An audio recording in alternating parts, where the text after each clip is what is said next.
ឃុំថ្មដាស្រុកវាលវែងខេត្តពោធិ៍សាត់គឺជាទីតាំងគោលដៅមួយដែលក្រុមយុវជនស្ម័គ្រចិត្តសម្ដេចតេជោ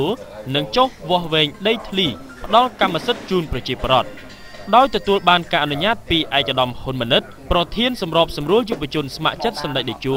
និងជាប្រធានក្រុមកុលបុត្រខ្មែរ72កាលពីព្រឹកថ្ងៃទី25ខែកក្កដាលោកមុកច័ន្ទករណាអ្នកសម្របសម្រួលយុវជនស្ម័គ្រចិត្តសម្ដេចតេជោខេត្តពោធិ៍សាត់និងជាប្រធានក្រុមយុវជនបៃតងក្រសួងបរិស្ថានបានដឹកនាំក្រុមការងារធ្វើទស្សនកិច្ចត្រួតពិនិត្យស្ថានភាពក្នុងឃុំថ្មដាមុនពេលដែលក្រុមយុវជនស្ម័គ្រចិត្តសម្ដេចតេជោនឹងមកដល់ក្នុងពេលឆាប់នេះលោកមុកច័ន្ទករណាមានប្រសាសន៍ថាការចុះពិនិត្យដោយផ្ទាល់ដល់ទីតាំងឃុំថ្មដាមុនពេលដែលក្រុមយុវជនស្ម័គ្រចិត្តសម្ដេចតេជោមកបំពេញការងារវាស់វែងដីធ្លីនេះគឺធ្វើឡើងស្របតាមអនុសាសន៍របស់សម្ដេចអគ្គមហាសេនាបតីតេជោហ៊ុនសែននាយករដ្ឋមន្ត្រីនៃព្រះរាជាណាចក្រកម្ពុជានិងលោកជំទាវគតិប្រិមនិតប៊ុនរ៉ានីហ៊ុនសែនដែលជានិច្ចកាលលោកទាំងពីរតែងគិតគូរពីក្រុមយុវជនស្ម័គ្រចិត្តរបស់យើងគ្រប់ពេលវេលាប្រៀបបីដូចជាកូនរបស់សម្ដេចនិងលោកជំទាវផងនោះដែរថ្ងៃនេះគឺយើងបានចុះមកដល់ឃុំថ្មដាស្រុកវាលវែងខេត្តពោធិ៍សាត់ដូចឃើញក្នុងរូបភាពនេះស្រាប់ហើយគឺថាដែលមានការសម្របសម្រួលពីអាដាមអភិបាលនៃគណៈអភិបាលខេត្តពោធិ៍សាត់ក្រុមការងារបានសង្កេតឃើញថាអាជ្ញាធរមូលដ្ឋានបានត្រៀមរៀបចំសម្របសម្រួលការងារចុះវាស់វែងដីធ្លីរបស់បងប្អូនយុវជនស្ម័គ្រចិត្តដែលនឹងចុះមកក្នុងពេលឆាប់នេះហើយអ្វីដែលក្រុមការងារសង្កេតឃើញគឺថានៅភូមិសាស្ត្រនេះផ្ទាល់គឺអាជ្ញាធរគ្រប់ជាន់ថ្នាក់បានរៀបចំបង្កឲ្យមានលក្ខណៈងាយស្រួលសម្រាប់ឲ្យក្រុមការងារក៏ដូចជាបងប្អូនយុវជនស្ម័គ្រចិត្តចុះមកទាំងទីកន្លែងទាំងការស្នាក់នៅទាំងគោលដៅចុះទៅវាស់វែងផងដែរពីព្រោះបញ្ហាសុវត្ថិភាពបងប្អូនយុវជនស្ម័គ្រចិត្តគឺជាក្តី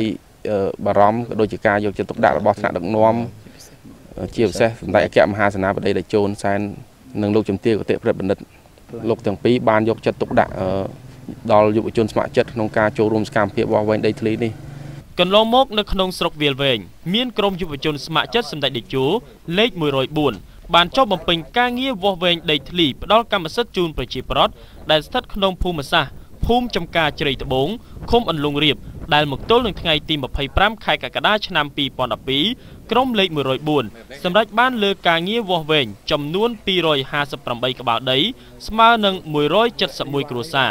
និងបំពេញស្លាកក្បាត់បាន151ក្បាលដីស្មើនឹង85គ្រួសារនិងបំពេញសម្រងឈ្មោះអ្នកកាន់កាប់ដីបានចំនួន165ក្បាលដីស្មើនឹង96គ្រួសារជាមួយគ្នានោះគូសក្បាលដីបានចំនួន223ក្បាលដីស្មើនឹង187គ្រួសារសូមបញ្ជាក់ថាទិន្នន័យលទ្ធផលរបស់ក្រុមលេខ104គឺជាទិន្នន័យបូកសរុបចំនួន2ភូមិដែលមានភូមិចំការព្រៃត្បូងនិងភូមិដីក្រហមនៅទូទាំងខេត្តពោធិ៍សាត់មានក្រុមយុវជនស្ម័គ្រចិត្តសម្ដេចតេជោចុះវាស់វែងដីផ្ដល់កម្មសិទ្ធិជូនប្រជាពលរដ្ឋចំនួន6ក្រុមក្នុងទីតាំងស្រុកចំនួន5រួមមានស្រុកវាលវែងក្រុមលេខ104ស្រុកបាកានក្រុមលេខ121ក្រុងពោធិ៍សាត់ក្រុមលេខ122ស្រុកក្រគរក្រុមលេខ119និងក្រុមលេខ